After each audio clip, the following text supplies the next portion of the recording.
Hey, you guys, guess what? We just reached 10,000 subscribers. Yes. Thank you so very much for tuning in with me in the Urban Suite, Dr. Lisa LaCon. And guess what? You can find us every Tuesday, 7 p.m. Eastern Standard Time. You can find us on LinkedIn, Facebook, Spotify, iHeartRadio, all of those platforms. And again, I just want to say thank you so very much for my YouTube subscribers. And always remember, when you enter into the Urban Suite, this is when you laugh, learn, cry, and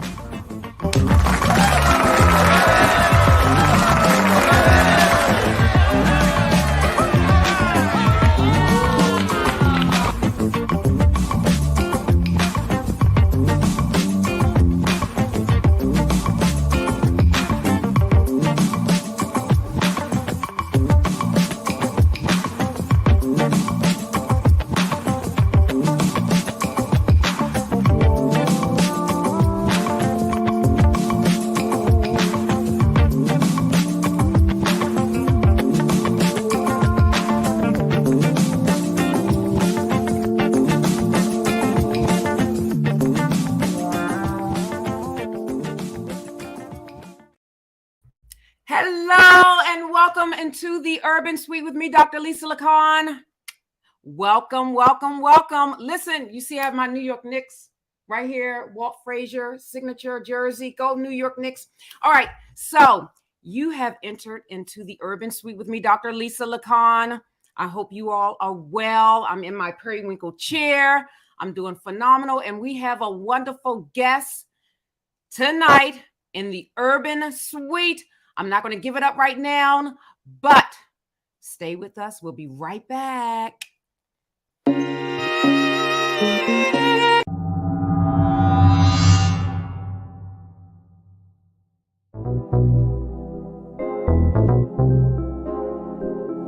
are entering the Urban Suite with Dr. Lisa LaCon.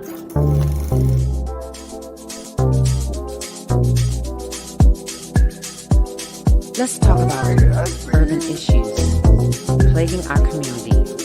That's good to hear. Let's talk about mental health.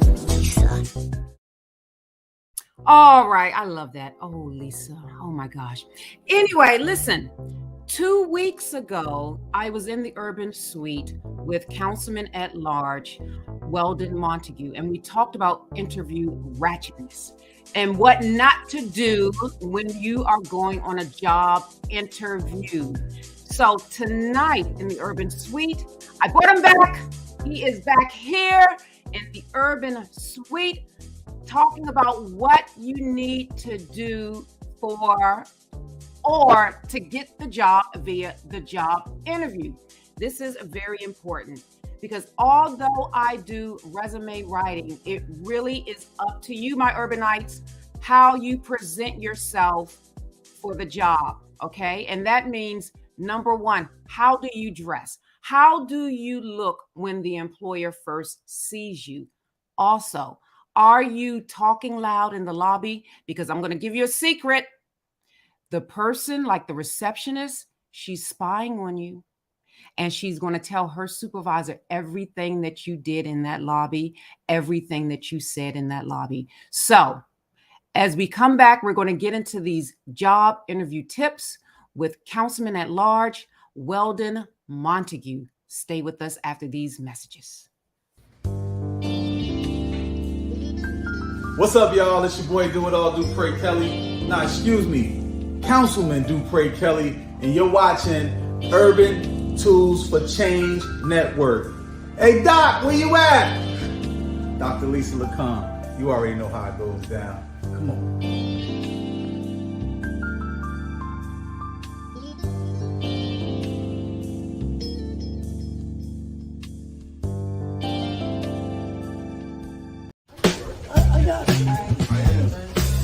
Mr. Montague, how you doing? Through the Department of Labor, and I'm loving life. I'm getting the opportunity to help my community move forward. So that's why I'm here. That's why I'm going to continue to be here. I'm never going to stop working with my community. I'm never going to give up.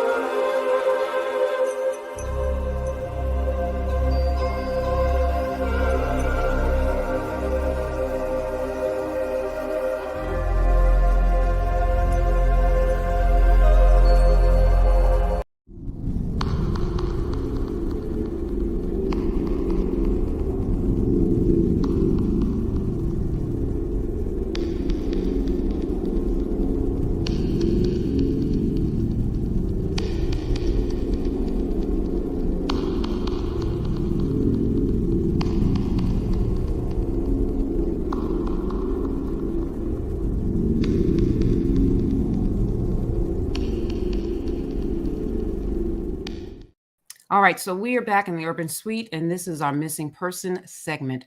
So for you all that are new to this episode or new to my channel, the network, every scheduled show I do a missing person, and tonight is no exception. So who do we have tonight? We have Nevaeh Deshawn Carey. Now, Nevaeh Deshawn Carey has been missing since April the 19th, 2023 from Baltimore, Maryland. Listen, where's my bell? Here's my bell. Listen, you be more people, Baltimore, Maryland. I need you to do me a favor. I need you to look at her face, look at this picture. I need you to share this information because we need a found safe. So she's only 13 years old. She's only 13 years old. So I'm looking at my TikTok. I'm live on TikTok as well, and I'm talking to you. So this is very important. She's 13 years old, missing from Baltimore, Maryland. Of course, she's a female. Her race is Black. Her complexion is medium. Her height is 5'3". She's 115 pounds. Her hair color is black. The hair length is long, and her eye color is brown. Now, this is the last location, her last scene. Nevaeh was seen at 6:30 p.m. on April 19th, 2023 in Randallstown, Maryland. She was last seen wearing a black shirt, black pants, and black and white shoes. Now, the circumstances surrounding her disappearance at this time is unknown. We have no idea. But anyone with information, please contact Baltimore County Police Department, and that number is 410. That's area code 410-887-1279. Now, I'm going to repeat that number for my Spotify folks, my Amazon folks, my Google podcast, everyone on my audio podcast. I'm going to repeat that number one more time. That's 410, area code 410-887-1279. Or you can call the Black and Missing Foundation Incorporated at 877-97-BAMFI. Again, that is 877-97-BAMFI. Curtis, can you bring up that ticker again so I can give the name of the number of BAMFI? That's 877-97-BAMFI, which is 22634. Listen, let's bring Miss Carey home. Thank you.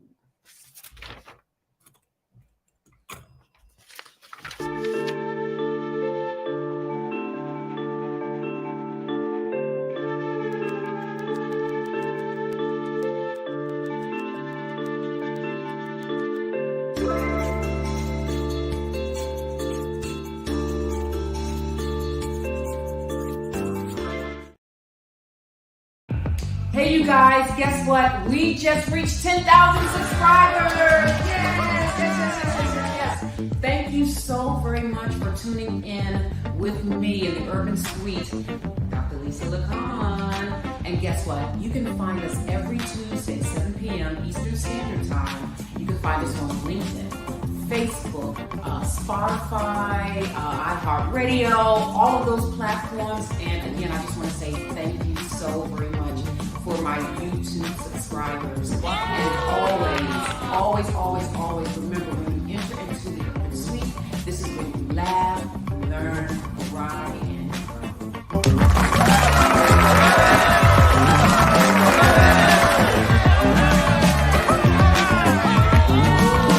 Now, for the most part, some people may feel a little uncomfortable about the graphics, about what we're going to discuss, because we're going to talk about our colon. Ew. Respectfully. And basically, some of the things, our body parts, we get a little uncomfortable with it. This is very uncomfortable for me. I don't know what to say. People are like, oh my gosh. Oh my God, it's so nasty. We have to talk about it, because at the end of the day, I'm going to say this, forgive me, some of us may be full of shit. Holy shit.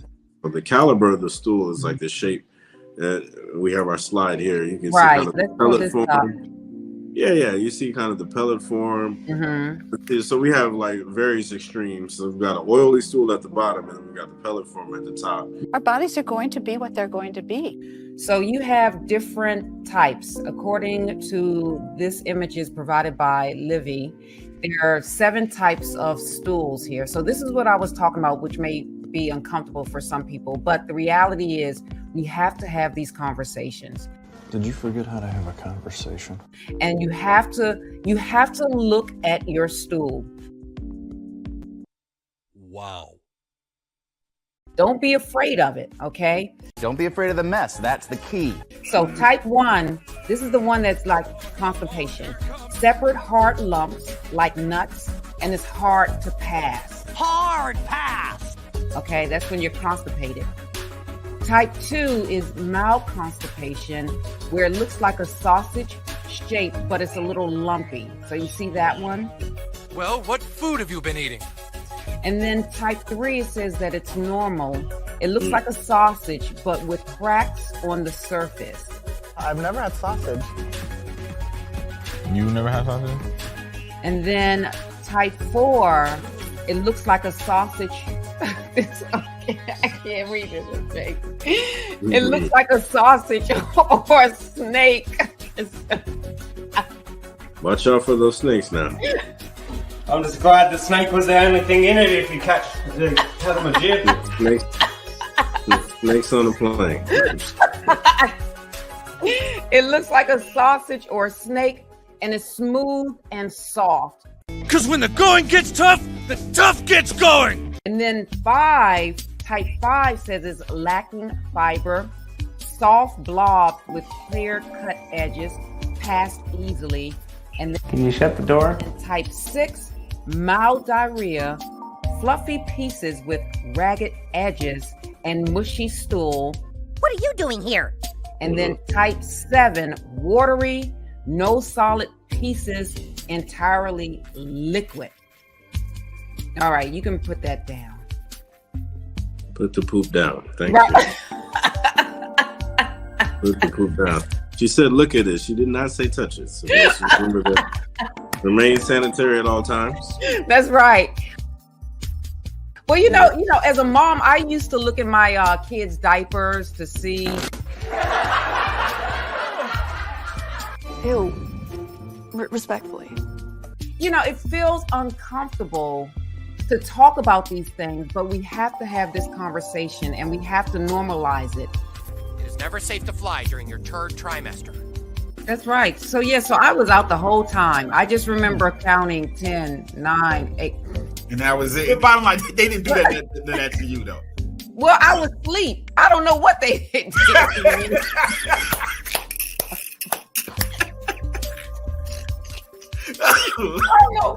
I don't know what they did to me. I just know what the doctor told me he did, that he put the thing up there and took images of it. But the doctor said I had a colon of a 31-year-old. I said, thank you. There you go. Extra bell ring. You left too much poo. You drinking Mountain Dew. No. That's why you have don't, but we're here again. We got to suck it up for the greater good. That's right. I don't think that was the right.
Hunter.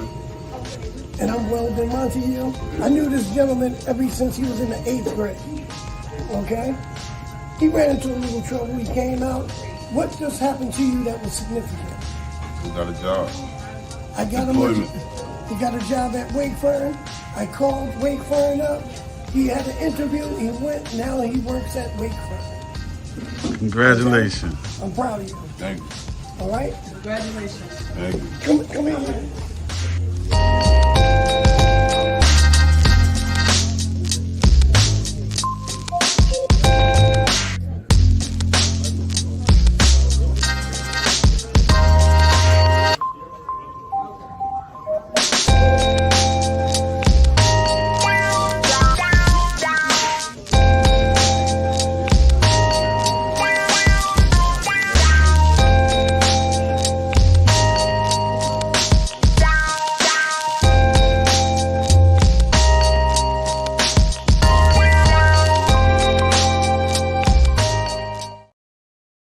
All right, so we are back in the Urban Suite with me, Dr. Lisa LaCon. See, TikTok family, it's all those breaks. I know you get a little restless, but we are back. So tonight in the Urban Suite, again, we have Councilman-at-Large Weldon Montague III, because he is here going to demonstrate how to answer job interview questions. So we're going to have like a mock interview. I'm going to be the employer and he's going to be the candidate.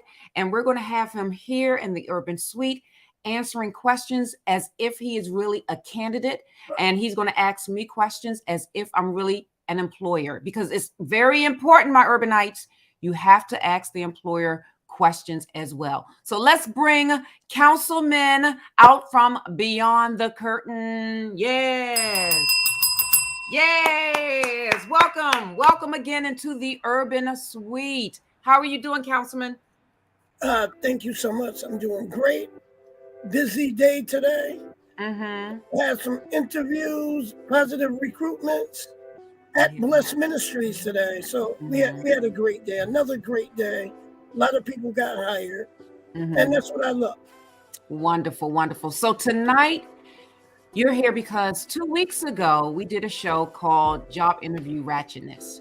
So we actually have a video of someone who, she looked like she was going to a job, but it was demonstrating her ratchet behavior in terms of how she dressed, in terms of her language. Everything was all wrong. However, I thought it would only be fitting to show what we need to do, the right way to answer questions, the right way to look presentable when trying to get hired. So let's bring up that video briefly. I'm going to go on some real job interviews and I'm going to act ratchet. Got a button up on so it could look like I'm ready for an interview, but I'm coming in there with some booty shorts on and some slides, period. That is good. Listen, we have seen it all. Listen, my TikTokers, that was crazy. You have to show that we see the video, but that was crazy because I've seen that. So I don't want to belabor that. I want to talk about how to get the job based on how we interview. And there's a process, there's a formula, in a sense, when you are speaking with an employer. So right now, I'm going to be the employer, and Mr. Weldon, the Councilman Weldon Montague, is going to be the candidate. And I'm going to ask him a couple of questions. And I hope you all, if you have questions, please write your questions in. I'm not certain if they're going to be highlighted or not, but also I need you to share this information, because let me tell you, even though you may know how to interview for a job, you may be a little rusty.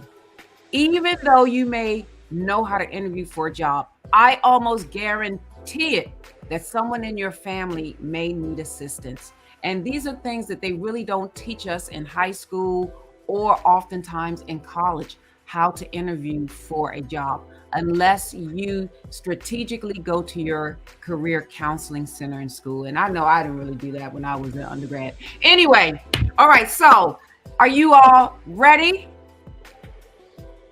Yes. All right. So, Mr. Producer, turn the music down just a tad bit so we can get into this thing. Now, one of the things that needs to happen is you need to arrive early and on time. On time is late. All right. So, you ready for your first question? Yes, I am. All right. So, Mr. Weldon Montague is here interviewing with me. All right. So he's looking for a production job, I guess, as a production assistant with Urban Tools for Change or any type of whatever it is. So we're going to have fun tonight. We're going to learn. And then sometimes we may stop and pause and say, okay, so you notice what he said. You notice what he did. All right. So you ready? Yes, I am. All right. So, this is usually the first question they ask. Tell me about yourself. Well, Dr. LaCon, first of all, my name is Weldon Montague. I have a college degree. I don't have a lot of experience, but what I lack in experience, I'm going to make up with hard work and determination, because I'm going to be a success. And I just need an opportunity to excel if given the opportunity. I have a lot of experience. I have experience in production work. I have experience in communications. I've been interning on various podcasts. I think I would be an asset to your organization. All right. So why are you interested in this company? Well, I've done a little research on your company. I see some upward mobility with your company. You know, I see a future, and I want to be a part of that change. I want to be a instrumental part in your organization, starting at ground level. Mm-hmm. So I think I would be a wonderful candidate if given the opportunity. All right, wonderful. And tell me a time when you were innovative on the job, where you had to kind of go outside your lane. Okay. On the job, our main production assistant caught COVID. Mm-hmm. We had a very important show coming up. So I had to step in with no experience, and I fulfilled all the needs of that particular show. I had to step up despite the adversity, despite the inexperience, and I prevailed. I did very well. All right. So my urbanites, you see what he did? He gave an illustration to me about what he did. So basically, as the candidate, you need to paint a picture about your outcomes. And it's also very important to not only big yourself up, but big up the company in a sense by saying, I researched you. which means, okay, this person took time out of his or her busy schedule to research me. So me as an employer, I like that. I like that you took time to do research because that's very important. So if you notice, he dressed appropriately. We'll say he was on time. He's very polite. We'll say that he perhaps gave a firm handshake. Okay. Now, when you do the firm handshake and when you are giving eye contact, please do not stare. Don't stare. Just a nice handshake, thank you, and smile. Eye contact, sit still. All right. And then respond with examples. You have to paint that picture when you are interviewing for a job. You have to paint the picture of an outcome that you did, not just I stocked shelves, but tell me how much material, how much product did you stock within a certain amount of time to show, because you want to demonstrate that you are a productive worker. So that's what you want to do. All right. So let's bring them back up. All right. So we asked that question. So the next question I'm going to ask him is really interesting because it deals with why is he looking for this job, or why does he really want to leave his other job? All right. So the question I'm going to ask him is, why are you looking for employment elsewhere? Well, first thing I want to say, I appreciate everything my former company did for me, for the things that, I learned. I have no animosity, but I don't see any future in the company. I think I've risen as far as I can actually go. So I see in your company upward mobility, and let me emphasize the company I was at. I'm so grateful for the things that I learned, but I want to move up. I see a future with Dr. LaCon's company, and I just want to be a productive individual with the ability to grow in a company. I love how you answer that. Okay, so I'm getting off script now. I love how you answered that, because tell the audience what you did. So first of all, never talk about the company that you're leaving. You did learn something from the company.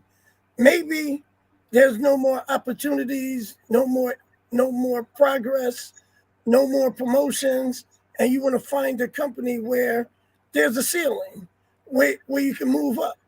But the main thing, you'll be surprised, the community of employers. Never talk negatively about your employer. Never burn bridges. If you notice, I said, I praise my former company. I praise them for everything that I learned, everything I was taught, but I don't see any upward mobility in that company. And that's why I'm interviewing with Dr. LaCon's company. Right. And then let's see, someone has Sam Jeffries. This is an acronym, STAR. Situation. What was the situation? What was the task? What was the action? And what was the result? STAR. You keep those things in your mental capacity when you are elaborating, when you're demonstrating, when you're speaking with an employer. All right. So now back on script. Next question. Now, this question is very tricky. This question is very tricky. So I need you all to really think about this beforehand, because most employers ask this question. It is, what are your strengths and your weaknesses? So, Dr. LaCon, one of my strengths, I'm very organized. I'm on time. I'm willing to learn. I'm a team player. I'm willing to help other employees. Whatever I have to do to get the task done, I would be willing to do it. Now, as far as my weaknesses, some of my employers in the past, they told me I used to stay late, do work at home. I don't take a lot of time off.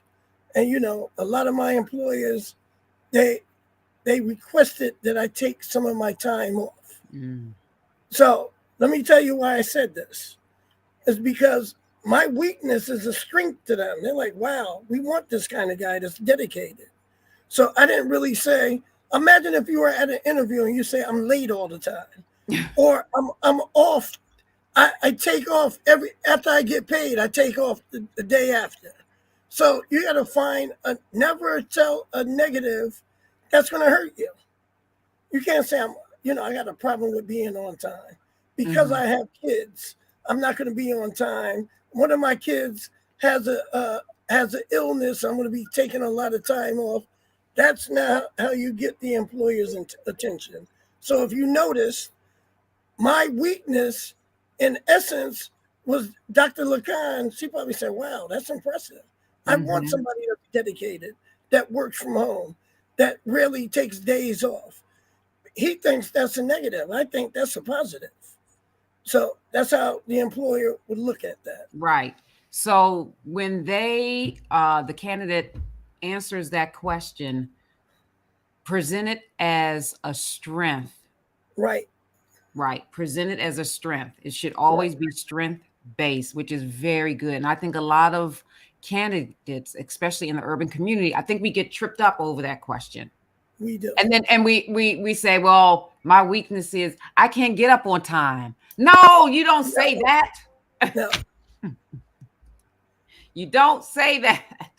So let it be your strength. All right. So the next one is, how much do you know about this company? Well, first of all, Dr. LaCon, I recommend to every job seeker, before you go in an interview, you go to Google, look up the company and see about us. When was the company formed? What products? So you'll be very familiar. I think you alluded to it at the beginning. You like when people do research. So what do I know about your company? I've known you've been in existence for over 10 years. You started in New York as a faith-based organization, and you grew into a gigantic nonprofit.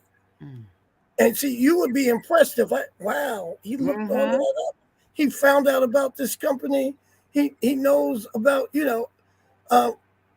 about the things that you do. That's impressive to a company. Very important. Very important. It is so important because, again, it makes the employer feel like, oh my gosh, like, you want to stroke the employer on the back. You know what I mean? Like, you want the employee to come up like, oh my gosh, they really took time to think, to research, to look up who we are. And it's also important when you go for that job interview to look on the company's website, look at the language that they're using, and then repeat some of that language back to them. Depending on the industry, there are keywords, code words, verbiage that they use. And you always want to remember, okay, so that's the language that they're using. Give that language back to them as a candidate so that they will also know, hey, this person fits with our culture. Because at the end of the day, it's, do you fit with the culture? And does the culture fit with you? And that's how you know when it's a good situation, when it's a win-win situation. Because as I told you all, the main and the bottom line about having an employee is to bring in revenue for that company. And that's it. You don't want to hire people that are a liability to your company. So this is why interviewing is so important. Now, the next question is, what do you hope to gain as an employee with this company? Well, what I hope to gain is longevity. Longevity has its benefits. I want to be with a company that's going to grow, and I can grow with them during the good times, the bad times. I want to be a part of an organization that's moving forward. So I want to be here with your company and be a productive part of your organization. One thing I want to say that we missed that's not on the script. It actually happened to you one time. I set somebody up for an interview and they didn't show up. and then they called and showed up late. Remember, your interview is almost like your first day of work. So if your interview is at 9 a.m., you're supposed to get there, like you alluded to earlier. If you're on time, you're really late. Get there like 15 minutes early. No more than a half hour early. And what I suggest, if you're using public transportation, you need to do a dry run to find out how long does it take. A dry run is getting on a bus, ride to the company, see what buses you have to take to be on time. That's so important. I've had companies that didn't hire somebody because they were late to an interview. So, and that means a lot. I just want to add that one in because that's not on. Please be on time. That's important. That's important. And then the next question that kind of trips up people is, where do you see yourself in 5 years? Where I see myself in Dr. LaCon's company, I see myself as one of her top workers, her top supervisors, somebody that you can depend upon in the future. Okay? And just to add to this, I get a lot of people that go to an interview and they'll say, well, I'm going to college to get my master's degree. Or, something that's telling the employer that you're not going to be there. This is just a stepping stone job. You want to let them know you would be an integral part of their future. You want to be one of their top managers, somebody that's reliable that you can depend upon for the future. Employers don't want to hire people that I hire you and then you leave in a few months. So you got to let them know that you plan on being at this company. So stability. Okay. Right. And as an employer, I have to say onboarding candidates is expensive and it's very costly and it's time consuming. And that's the last thing that we want to do as an employer is to keep on onboarding people, meaning keep hiring new people over and over and over and over again. So now this next session is the candidate is going to ask questions of me, the employer. Okay. So it's always important. And when I look down, I'm looking at my TikTok. So I'm not ignoring you, my urbanites. My TikTok is on. So when you go in for a job interview, the last thing that you want to say is when the employer asks you, do you have any questions, to say no. Don't say no. Never. Don't say no. So I have some questions here. So one of the questions, now, do you want to ask me this question? Do you have a question? Okay, so ask me the questions. Okay. How do your employees advance in your organization? That's a very good question. So basically what tends to happen is once I have a wonderful working relationship, I have to see my employee produce because it's really about production. And for me, if I see my employee produce and they're taking the company where I like to see, because we're focused on a mission and a vision. If the employee is in lockstep with that, what tends to happen is it can generate more funding. More funding can generate more opportunities, and that's how. But if I have an employee that's a slacker and I'm not earning money, in a sense, it's very hard for me to advance that person. So I'm really looking for someone that has the ability for us to grow, financially, so that we can make those moves. And that's how. So a good producing worker is what I'm looking for. Exactly. Now, Dr. LaCon. Yes. What mechanisms are in place to prevent burnout at your company? So one of the things that we have to prevent burnout, we have a good support staff. Meaning, say for instance, in your position, you have someone under you and then you have someone above you. So if you need assistance, if you need that mentor, if you need whatever it is, they can really assist you. Also, we have paid time off. Now, we don't have vacation pay, whatever. We have just a big block of time. So if you want to take that personal day, you take that personal day. You don't have to explain that to us why you're taking off. You don't have to say I'm taking a vacation day. You don't have to say I'm taking a sick day. It's your day. It's your time that you have earned, in a sense, that you can definitely take off and say, you know what, I'm going to take off this day. Put your leave in, and that's basically it. But we really, it's about team building. And I think team building is very important when you want to grow as a company, and you have to have the right team members. So that's how we prevent burnout, by supporting you. You take the days that you need off.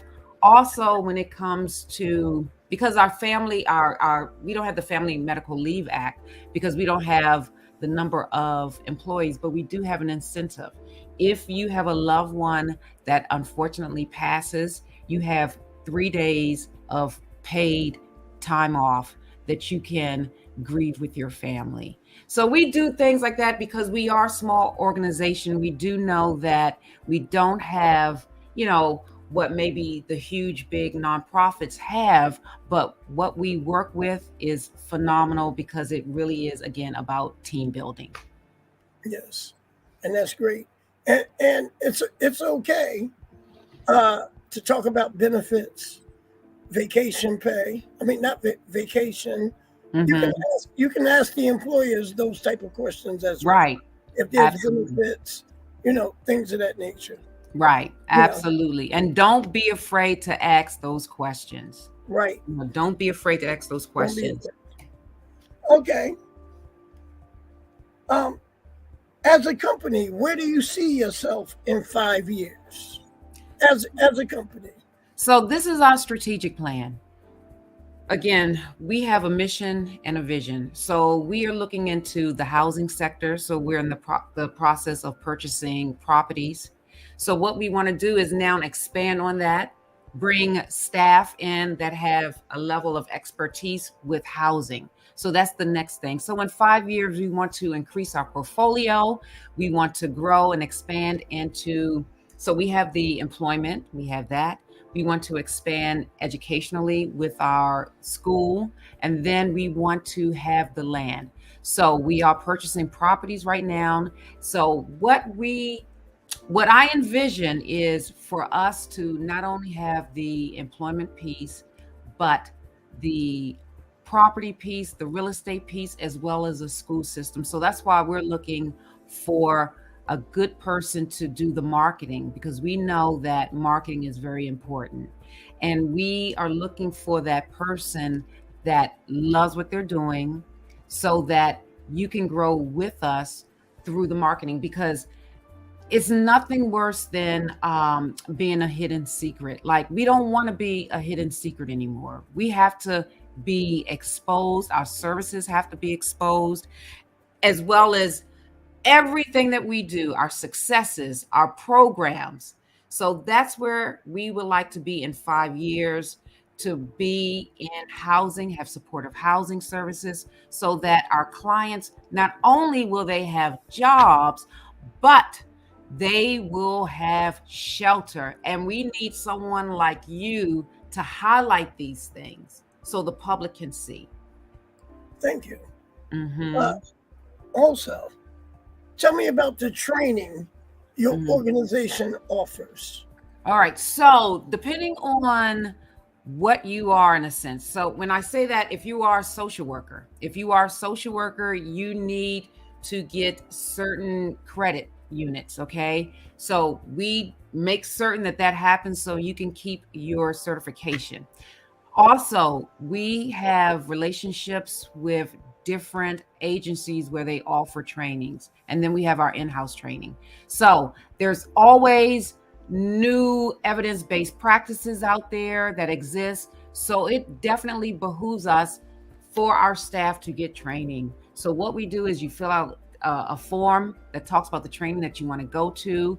If there's a cost, put the training costs in there, but the training has to align with your position so that you can bring that information back. And what I typically ask my staff is, when they go to these training events, that they turnkey that message to us so that we will be knowledgeable about what they went to the training for. So I love when staff go to training and then they turn that information back to us so that we can be relevant. What is the word? Relevant? What's the word I'm looking for? Prevalent? No. What's the word? Relevant. Relevant, yes. Relevant. Thank you. So we can be relevant. So we can be relevant with and against other companies that may have similar services. Yes. And how do you supervise? Oh, that's a very good question. Yes. How do you supervise? One, I do not like micromanaging. I don't like micromanaging, and I tell you why. Micromanaging takes away my time from what I have to do to make the company grow. So my supervision is basically we will have supervision maybe once or twice a month just to do a check-in to see how you're doing. The best way to correspond is, initially email or make an appointment and we can sit and talk, or just every day when we see one another. But again, I'm not a micromanager. I have things that I need to be outcome driven. So I need deliverables. But you're going to know that because how I speak, I'm very concrete. I need this by 4 p.m.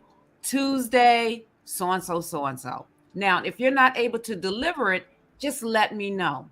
All right. And then I can see if I can work something out, adjust the schedule. But you can't do that too often now. But for the most part, I really enjoy working along and with my staff because this is my personal philosophy. My personal philosophy is I like to see people grow. And if they go and leave my company, that's fine, with added skills that they gain from me. I love that. Yes. And I don't want anyone to forget, you always say thank you for the opportunity to have interviewed with you. You should always ask, if chosen, how long will this process take? And make sure I get a lot of my clients that forget to ask the employer for their business card. Because you have to follow up with a thank you letter. Okay? For thanking them for the opportunity to have interviewed for this organization and show your appreciation. Really brief. And that's why it's very important. I tell people this all the time. When you have an email address, you make your email address, like if I was to make up a new email, it would be weldon.montague@gmail.com, if that's available. So when Dr. LaCon receives my thank you letter, she'll say, oh, Weldon, I know that name. I interviewed with him. And then you would open it. See, we get these people that have these crazy emails, and you look at it, you think it's junk mail, and you might not open it. So make sure your email is correct. Another point I want to bring up. I call up my clients all the time. You need to have, if you're looking for a job, you need to have a message set up on your phone that says you have reached the phone of Weldon Montague. Please leave a name and a brief message, and I will return your call as soon as possible. Thank you and have a great day. You know why you do it like that? So you will know that you just contacted me. You heard my name. A lot of people have emails that just says leave a message. Did I call the right number? When I hear that name that I'm trying to call, that's very, very important. The little things count. Right. The little things count. Things like that, it counts. Now, you said something is interesting about the email. So no provocative names for your email. No provocative names on your resume for your email. You can get a new email address, easy, fast. I highly recommend Gmail. Yahoo seems a little bit outdated right now. Hotmail is a little outdated right now. Gmail is still the number one, like, oh my gosh, employers look at Gmail versus looking at Yahoo as like, oh my gosh, they have a Yahoo or a Hotmail. So also about the resume, I wanted to mention, you do not need to put the dates of your when you graduated from school, especially if you are older. If you are older, do not put your graduation dates on your resume. You don't have to do that, because although HR, human resources, they're not supposed to discriminate, they do or may have some discriminatory internal biases toward people of a certain age. So never, you don't want to do that, because you can calculate how old the person is based on when they graduated. You can okay, this person, so they must be. So don't do that. Also, you don't have to, if you live in an urban community, meaning if you live in, I would say, Newark, East Orange, and you live like, Irvington, these are places in New Jersey, and the neighborhood may not be that well, you do not need your address on your resume. The only thing that you need is your name, first, last name, maybe your middle initial, and your email and your telephone number. Your telephone number. Right. Now, also, I want to say this to students that are graduating from college. Once you enter college as a freshman or whatever it is, you will receive an EDU handle, meaning your school will give you an email. Once you graduate, this is very important.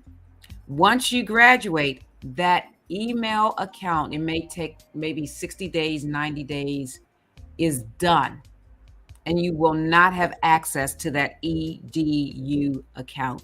So what you want to do is, when you send emails from your EDU account, include your personal email as well. CC that, so that when you graduate from school, you still have access to that person that you sent that email to, and that person still has access to reach you. Because, I graduated from Rutgers. I had an EDU email. I don't have it anymore because I'm done with Rutgers. Everything is paid for. I have no access to an EDU at Rutgers anymore. So that's something that I definitely want to have you all remember about your email if you are a college student and you're getting ready to graduate. Start using your personal email. And Dr. LaCon, I also want to add this because I deal with, a lot of people in the re-entry community, individuals that got criminal backgrounds in the past. So you can get to an interview, always remember, on your application when you're filling it out, you do not have to put down that you have a criminal background on the application. I think around 7 years ago, they came out with legislation called Ban the Box, meaning you don't have to put it on the application. You might have to talk about your record at the interview, but you don't have to write it on your application because it could be discriminatory. They could just throw your application out without meeting the person. In New Jersey, it's illegal for it to say, do you have a criminal background? You can research it. It's called Ban the Box. Okay? So individuals that have backgrounds in the past, remember that. Sometimes they have national, like ShopRite might have a national application that has it on it, but in New Jersey it's prohibited. You don't have to answer that question. You don't even have to answer that question if you don't have a record. In New Jersey, it's illegal to have an application that asks, Do you have a criminal background? Please explain. It's not fair. You'll never get to the interviewing process. Now, you just brought up something very important.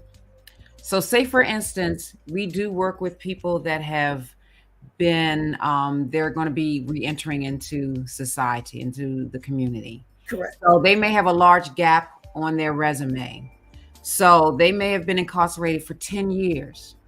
So if I'm an employer and I see that large gap on their resume and I ask, so what were you doing for 10 years? How should they respond, the candidate? So I've had, and matter of fact, it's a success story. An individual came to me. He said, Mr. Montague, I really don't have any experience because I've been in jail ever since I was 18 and now I'm like 30.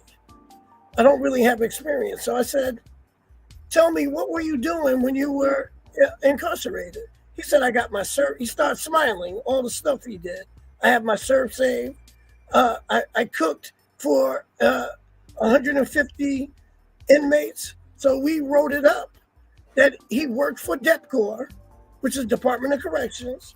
He was a food handler. He processed, he made food for 150 residents. And he wrote down all the skills and abilities. He ended up getting hired at Greystone Hospital. Because what's the difference between patients and inmates? It's the same thing. You actually have areas in the prison where you have older adults, geriatrics, they can't have salt. So he knew all of those things. He's still at Greystone Hospital, so you got to do a resume that's based on your skills. Right. Yeah, based on your skills, what you know how to do, different people you worked for in the community, things of that nature. And you did something real important. You highlighted in that interview, you highlighted what you did and your outcomes. Right. And you did not say that you were incarcerated. Right. No. Don't say it. But you know what? They're going to check. But at least they get to meet Weldon Montague or Lisa LaCon and say, oh my God, what a spirit.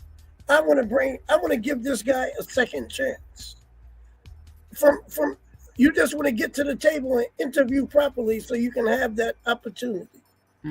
So it's very important. Now, this is a question I'm really, I had an interview with Councilman Dupre Kelly, right, of West Ward of Newark, and he was saying that this younger generation aren't laborers. And how do you see this younger generation in terms of the workforce? Like, I know a lot of them are on the cell phone, social media. Where do you see? I don't know. Like, hey, unfortunately, we've been in the dark for 3 years with this COVID.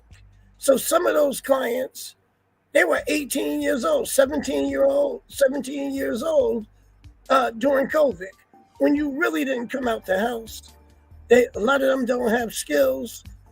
I'm noticing, and I think Dr. LaCon, both of us actually said when we were young, I remember we had this conversation. We wanted to work for McDonald's.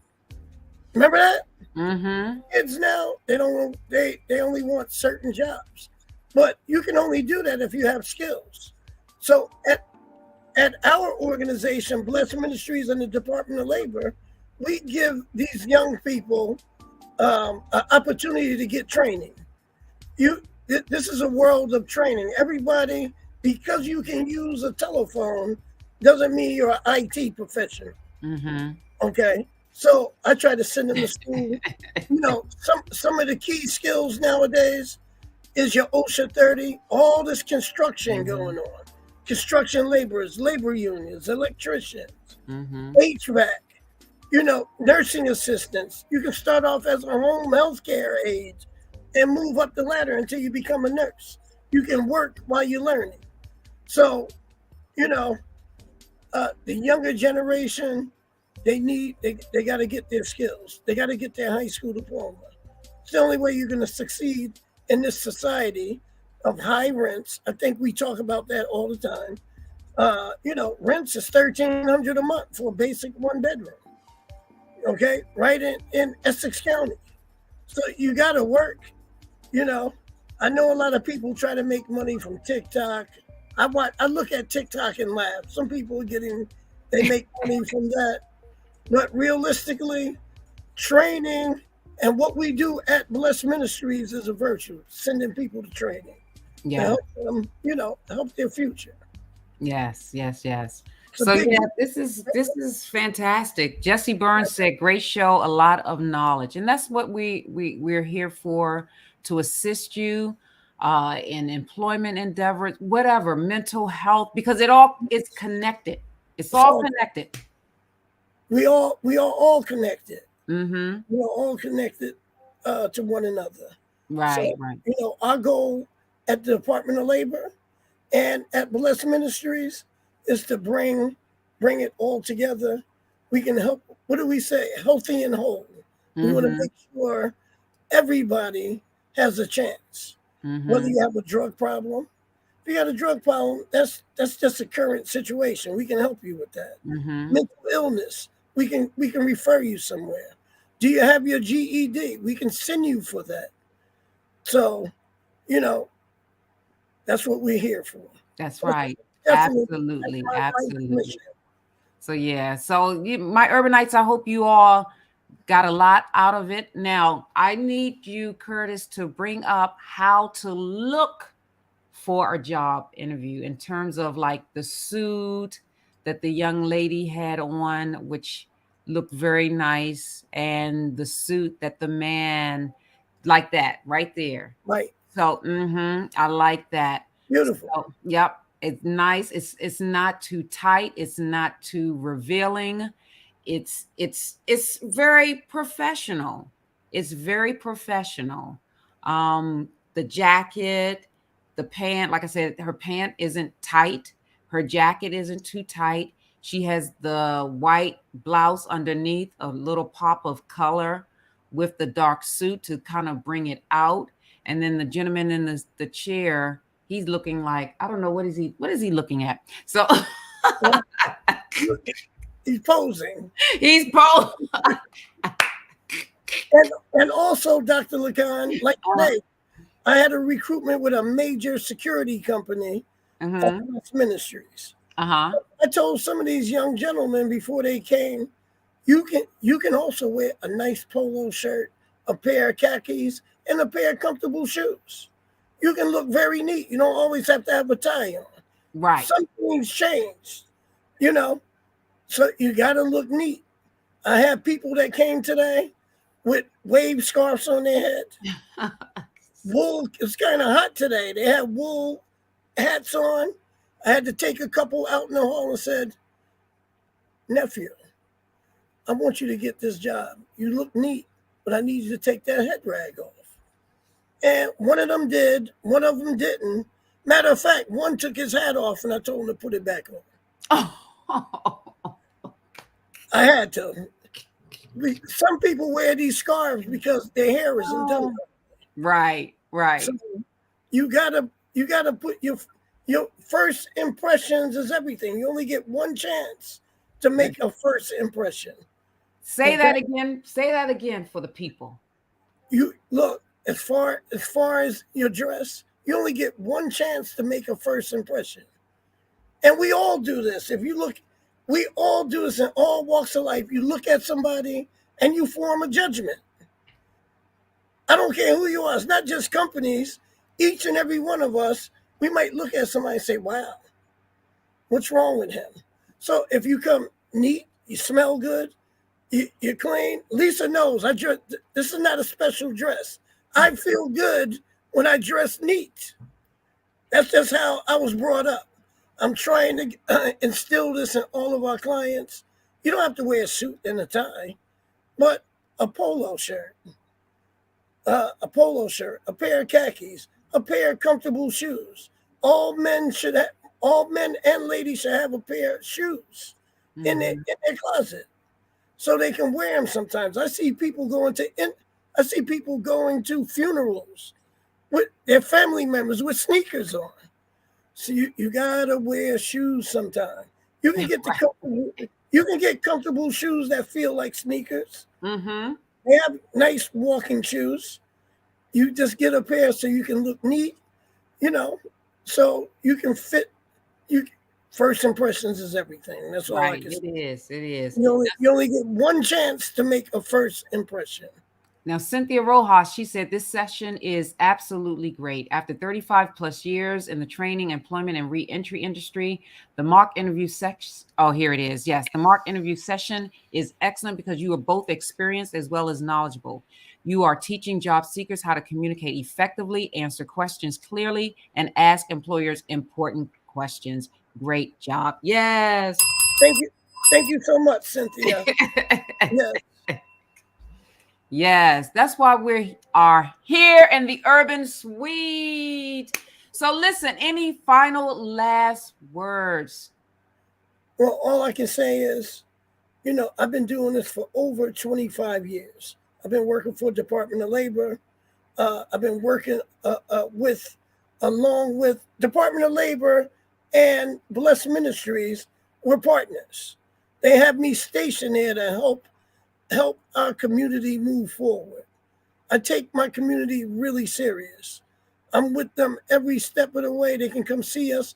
Matter of fact, you can come see us tomorrow at 10 a.m. at 23 Branford Place, Newark, New Jersey, 2nd floor, Suite 1, and that's Blessed Ministries. We do great work. I'm getting people hired at an alarming rate right now. Mm-hmm. So if you're in need of a job, you're in need of training, come see us. Absolutely. Absolutely. All right. Thank you so very much, Councilman-at-Large Weldon Montague III.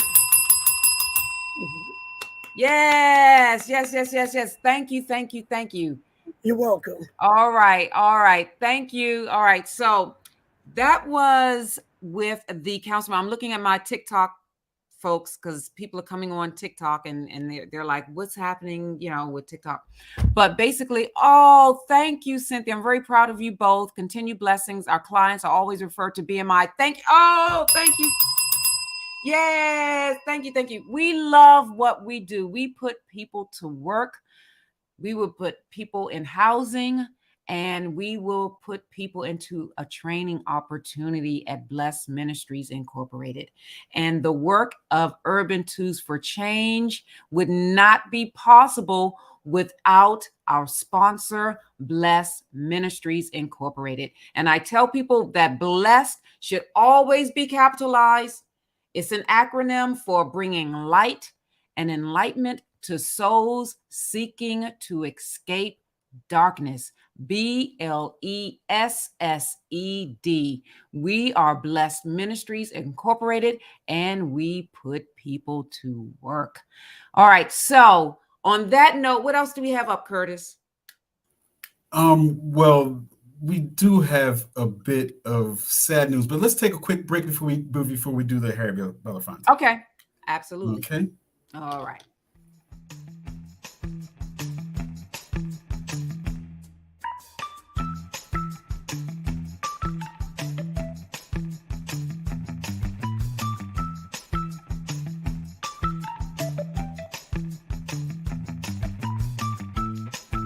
To entrepreneurs, how do we, like you said, how do you prepare for an industry that isn't here, or we don't even know if the industry is going to exist because of AI?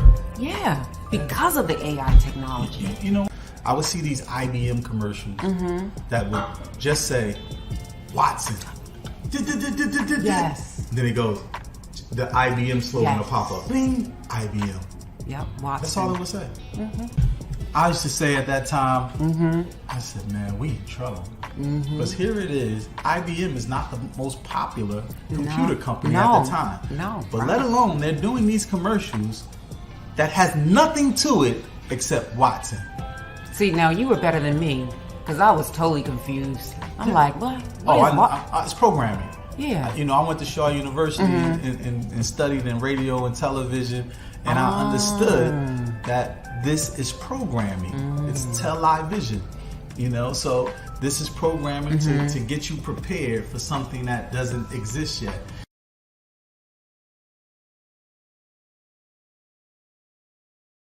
We're coming back. Yes. So I was talking to my TikTokers out there, my urban TikTokers.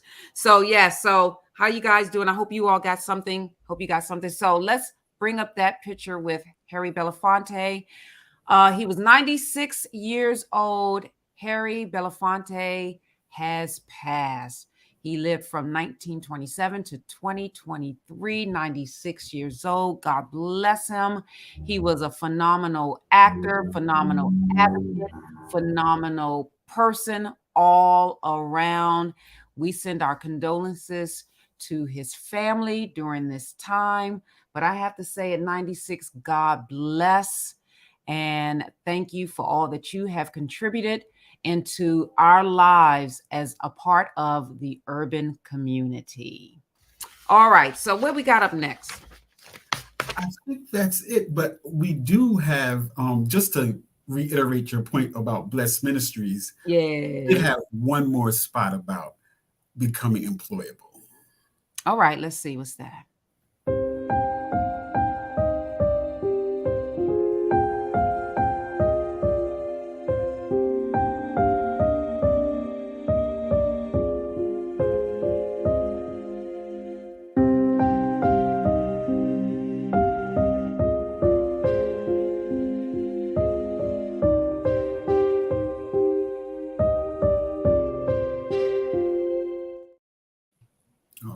All right. Yes. All right. So my goodness. Now, my urbanites, you know what next month is. What's next month? What is next month? Mental Health Month? Is it Mental Health Month? Yes. Already? It's May already? Oh my goodness. This year going by too fast. Yes. Mental Health Awareness Month. Now, last year I did all of the personality disorders. So what I'm going to target in May, I'm going to target schizophrenia because I didn't do schizophrenia. I'm going to target bipolar.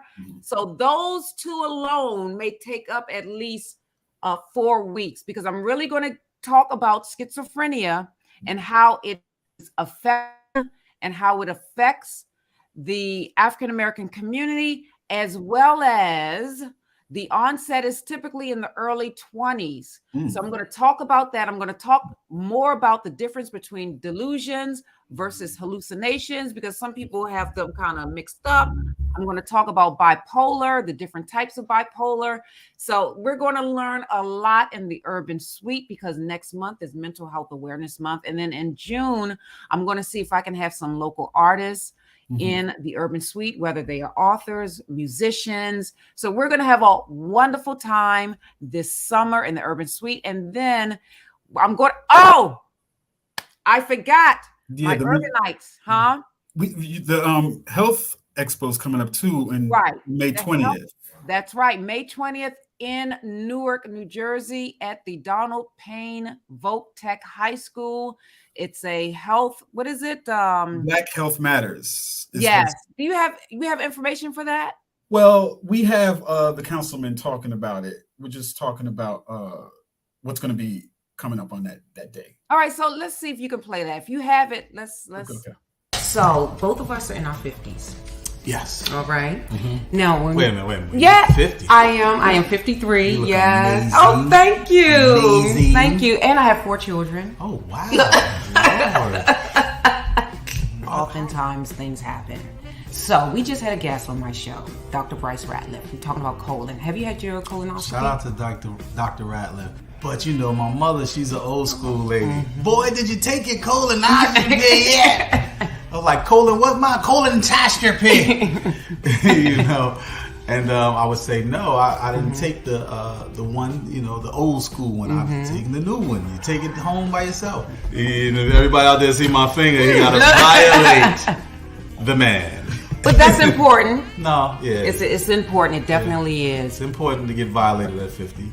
Right, well. And I'm joking, but this is really important. It is. Right? It really is important. And a lot of black and brown people, we don't really take advantage of going to the doctor. Yep. And men, period, right? Yep, we don't go to the doctor as often as we should. Men, we'll tough it out, or we'll try to tough it out until it's too late. I've lost so many friends over the years who tried to tough it out, and they didn't make it. Right. From diabetes to stomach cancer to colon cancer to so many different things. So please, men out there, please take care of yourself. Go get yourselves checked out. And speaking of health, right? We are doing in the West Ward of Newark, New Jersey. We are doing a big health festival. Oh, when? May 20th in the West Ward at Donald Payne Technical High School. And we're going to be talking about everything that matters about health, Black and brown health specifically. Yes, May 20th. I will be there in the Urban Suite. I told you, wherever I go, that's where the Urban Suite is. So if I'm on the bus, that's where the Urban Suite is. So if I'm in my car, that's where the Urban Suite is. So everywhere I go is the Urban Suite. And then if I go somewhere traveling, I'm going to take you guys with me. But I am going to the Essence Festival in June and July. So I'm so excited about that. So I'm going to be coming and reporting live from the Essence Festival in New Orleans, as they say, in New Orleans. I am looking forward to that. And my goodness, it's nice to be back in my periwinkle chair in the Urban Suite. So my Urbanites, I just want to say thank you so very much for those 10,000, pushing me across that line to get those subscribers of 10,000. And let me tell you, okay, so I have to let you all in on a secret. Well, not really a secret. I think you all may know. So, when we interviewed Councilman Dupre Kelly, that was pre-recorded, right? I prefer being live like how it is now, even though I may mess up some words. I just love being authentic. And I think my producer does less work, right? Yeah, it is. Well, yeah, I guess so. It's less editing, definitely. Wait a minute now. What you mean? I got a lot of editing. No, I'm just joking. No. But I love being live with you all. Thank you, Cynthia. Thank you, Jesse. Thank you, Sam. Thank you, everyone that chimed in. Thank you, my TikTok family. Akila was here. Thank you. I can't remember the other people that were on TikTok. So I think I'm going to do this every week with TikTok because I think the things that I discuss, my TikTok folks would really benefit and love it. Yeah, so we are here every Tuesday. What'd you say? Very informative. It's very informative. Very informative. We are here every Tuesday live, 7 p.m. Eastern Standard Time. And we are on multiple platforms. We are on YouTube, LinkedIn, Facebook, Spotify. What else? Amazon, iHeartRadio, Google Podcasts. I need you all to share this podcast. I need you to like it. I need you to listen, tune in so that you can do what? Laugh, learn, cry, and grow with me, Dr. Lisa LaCon, in the Urban Suite. And on that note, good night. Molly, take us away.